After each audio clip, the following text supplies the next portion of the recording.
name is Julia Can. I'm the director of Starrspace. Starrspace is a multi-use venue that creates social change through the use of creative art.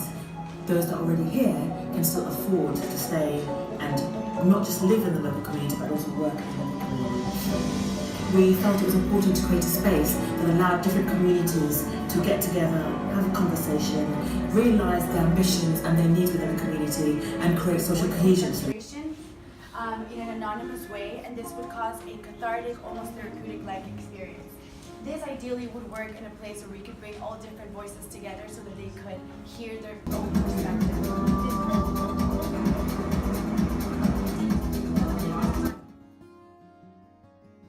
You fucked it, friend, it's on its head, it struck the street.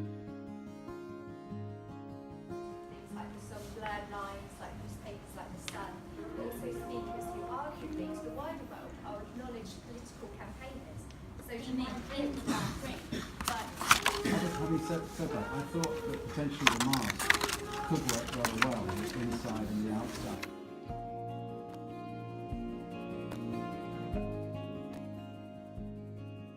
About a universal and timeless theme, bullying.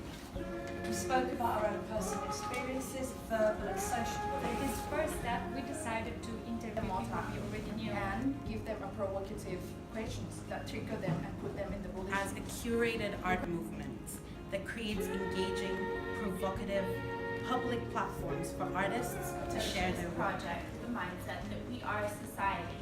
We consume the media, we are the media.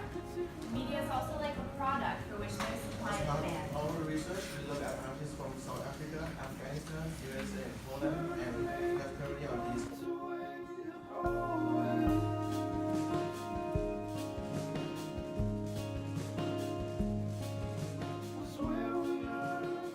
Knowledge about the origins of the effects of drugs trade.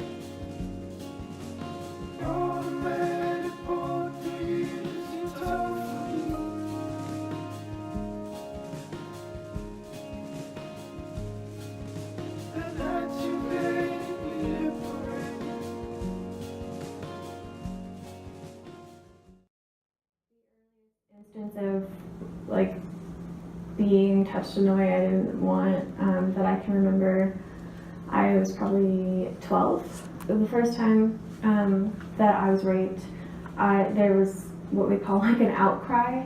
I was clearly not okay. When we talk about sexual assault or rape, able to speak, so my opinion didn't matter, and like my presence didn't matter. And so often people don't want to hear this when people bring it up. Yeah, they want to. But when we're quiet about it, it's almost like we're offending them for not talking about something no one really wants to talk about anyhow.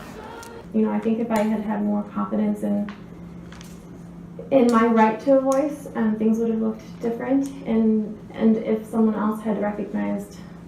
So many of us don't want to look at my eyes. So there's so many things happens in audience.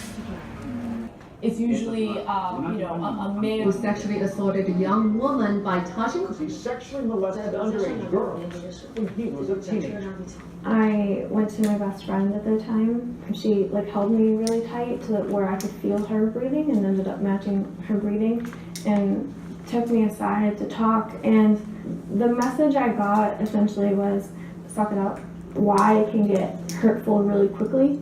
Why did you go up there with him alone? But by asking these why questions, you're asking someone to think about. 3 hours, and our practice has made people rethink about either the problem we are talking about and the way that we are talking about. We put this question out to others, the value in my voice, maybe they would have listened more. Rapper accused of sexually assaulting a teenage girl.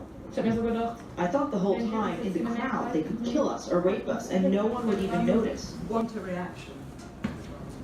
It made us, that silence just made us think about what you guys have done.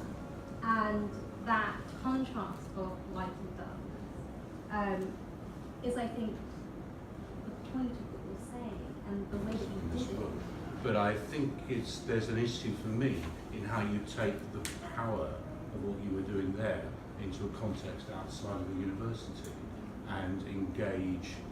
Can you engage in that way with people who are perhaps more likely to be responsible for their behaviours? I disagree. I mean, I think it exists just as a piece, and you can take from it what you want, and I find it quite provocative. The narrative of sexual violence could have been replaced with a narrative of racial discrimination or a narrative of whatever. Yeah. That didn't seem to me. It didn't seem to be an issue about sexual violence in particular. It's just an example of how unspoken narratives are the most powerful tool of all in order to provoke change. That's how I read it. Maybe I got it wrong. Which made me say, okay, let's just listen. Maybe I need to listen when I'm accused of this place having unconscious bias against black students. Maybe I need to listen to the stories of the black students. That silence at the end was very uncomfortable, wasn't it? And then when it's over.